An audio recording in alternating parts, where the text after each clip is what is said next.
warahmatullahi wabarakatuh. Perkenalkan, nama saya Ira Rahmawati dari kelas 11 Bahasa. Pada kesempatan ini, izin saya menyampaikan ceramah tentang surat yang berkaitan dengan wabah corona saat ini. Alhamdulillahirrabbilalamin. Wassalatu wassalamu ala asrofil anbiya'i wal mursalin Sayyidina wa maulana Muhammadin wa ala alihi wa sahbihi ajma'in. Amma ba'du. Bismillahirrahmanirrahim. Allahumma barik lana fi Rajab wa Sya'ban wa balighna Ramadan. Ya Allah, berkahi untuk kami bulan Rajab dan Sya'ban, dan berikan kesempatan kepada kami untuk sampai ke bulan Ramadan. Tentu doa ini bukan tidak punya maksud mulia dan khusus, Allah yang Maha Tahu. Tapi mungkin salah satu makna dibalik dari doa tersebut adalah mengingatkan umat ini untuk mempersiapkan diri secara matang untuk memasuki bulan mulia, bulan yang penuh berkah, bulan yang ditunggu-tunggu oleh sejuta umat manusia. Itulah bulan Ramadan. Khusus di bulan Rajab ini ternyata ada sebuah peristiwa maha pentingnya dalam sejarah Islam, yang biasanya diperingati begitu dekat dan meriah, kini malah hampir terlupakan. Peristiwa Isra Mi'raj Rasulullah SAW. Saya menyebutkan maha penting karena sesungguhnya ada 4 fase terpenting dalam sejarah Islam. Yang pertama, yaitu fase nuzul Quran sebagai awal hadirnya risalah terakhir ke bumi ini, dan yang kedua, Isra Mi'raj sebagai awal momentum kebangkitan umat secara individu. Yang ketiga, hijrah sebagai momentum awal kebangkitan umat Islam secara kolektif. 4, yaitu Fatuh Mekah sebagai simbol kebangkitan Islam secara global. Peristiwa Isra Mi'raj didahului oleh masa-masa tersulit dalam perjalanan dakwah baginda Rasulullah SAW. Kemarahan dan permusuhan kaum Quraisy kepada Rasulullah SAW dan pengikutnya menjadikan keluarga Rasulullah SAW secara keseluruhan boikot. Mereka pun mengalami kesulitan yang tidak terbayangkan. Di saat-saat di tengah kesulitan itu, Rasulullah SAW memerlukan dukungan moral. Orang pendukung moral terkuat beliau juga meninggal dunia. Istri tercinta beliau, Khadijah, yang merupakan penopang utama secara internal, meninggal dunia, dan paman tercinta beliau, Abu Thalib, yang merupakan penopang eksternal utama beliau, juga meninggal dunia. Kematian kedua orang terdekat dan tercinta itu, dan di tengah tekanan musuh-musuh beliau, Allah SAW merasakan seolah dunia ini begitu sempit, seolah di hadapan beliau tiada lagi sedikit sinar harapan itu, seolah semua telah berakhir. Di tengah gelap gulita alam sekitar ketika itu, Allah yang Maha Rahman membuka pintu kisahnya bagi hambanya yang paling mulia. Abduhu adalah panggilan bagi hamba yang mulia itu. Allah Subhanahu wa Ta'ala memperjalankannya di malam hari, di malam 2 dimensi perjalanan suci.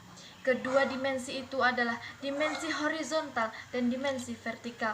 Perjalanan horizontal itulah yang dikenal dengan Al-Isra, dan perjalanan vertikal lebih dikenal dengan Al-Mi'raj. Saya tentunya tidak perlu lagi membicarakan apa dan bagaimana terjadinya peristiwa itu. Saya justru tertarik untuk berbicara tentang referensi Isra Mi'raj di tengah terpaan COVID-19.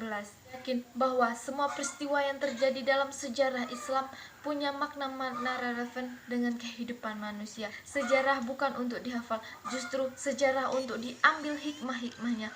Mungkin ungkapan Al-Quran yang paling tepat adalah bahwa sejarah itu adalah ibrah atau perjalanan bagi kehidupan manusia.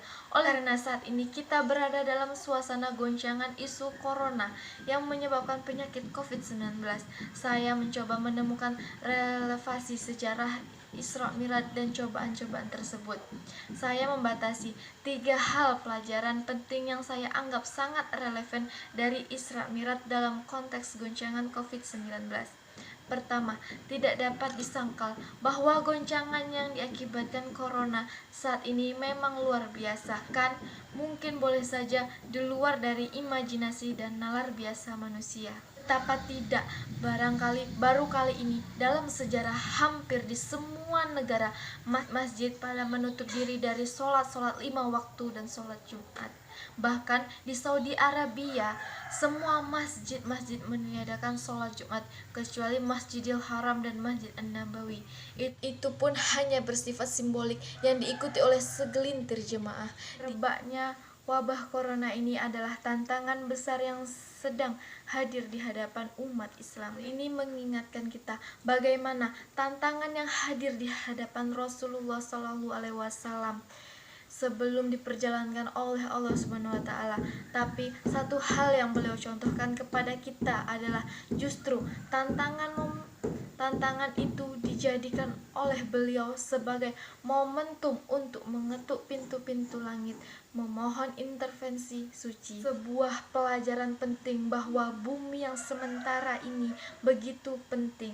Di bumi inilah kita berjuang untuk masa depan yang sesungguhnya. Di bumi inilah kita menentukan warna masa depan manusia, baik masa depan yang dekat atau duniawi maupun masa depan yang jauh dan abadi, yaitu akhirat. Inilah pelajaran pertama dari Isra Mi'raj di tengah gelapnya wajah dunia akibat corona. Saat ini adalah angkat wajahmu, tengadahkan tanganmu, ketuk pintu langit. Kiranya Allah intervensi meringankan beban ini. Jangan karena ragam informasi yang kita terima menjadikan kita panik, hilang percaya diri, bahkan bukan reaksi yang tidak rasional. Insya Allah kita segera diangkat ke atas tingkatan kemuliaan yang lebih tinggi. Bagaimana disebutkan di atas bahwa Isra Mi'raj ini mencakup dua dimensi, yaitu dimensi horizontal dan dimensi vertikal. Tentu ini juga memaknai bahwa bagi orang-orang yang beriman menghadapi cobaan hidup termasuk COVID-19 ini juga memerlukan dua pendekatan horizontal dan pendekatan vertikal. Pendekatan horizontal ini begitu sangat relevan ketika manusia harus mengisolasi diri. Dalam hidup manusia tidak mungkin melepaskan diri dari manusia lain. Dan karenanya di saat harus melakukan social distancing, manusia justru dituntut untuk mampu membangun rasa solidaritas dengan sesama manusia. Pada bagian lain, aspek vertikal perjalanan Isra Mi'raj dari Baitul Maqdis menuju Sidratul Muntaha mengajarkan bahwa menghadapi cobaan hidup termasuk COVID-19 saat ini memerlukan kebutuhan samawi. Manusia dengan segala kehebatannya penuh kelemahan dan keterbatasan. Karenanya setelah mengambil semua upaya manusiawi untuk menghadapinya, masanya kini menghadapkan wajah ke langit, menyampaikan harapan kepada Allah Subhanahu wa taala untuk meringankan beban-beban kita. Minimal dua hal yang penting yang harus kita lakukan. Pertama, kembali perkuat iman dan takwa kita, yakni sepenuh hati bahwa tak siapapun yang memberikan manfaat atau sebaliknya bahaya kecuali jika Allah yang mengizinkan.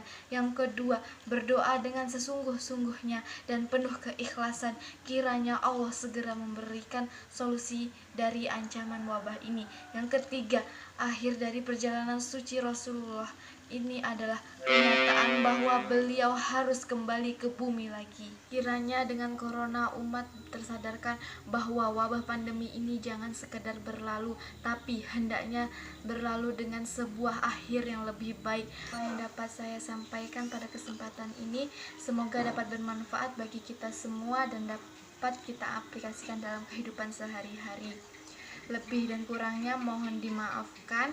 Yang benar datangnya dari Allah Subhanahu wa taala yang maha benar, dan yang salah, khilaf atau keliru itu datangnya dari diri saya pribadi sebagai manusia biasa yang tidak pernah luput dari salah, khilaf dan dosa. Akhir kalam, wassalamualaikum warahmatullahi wabarakatuh.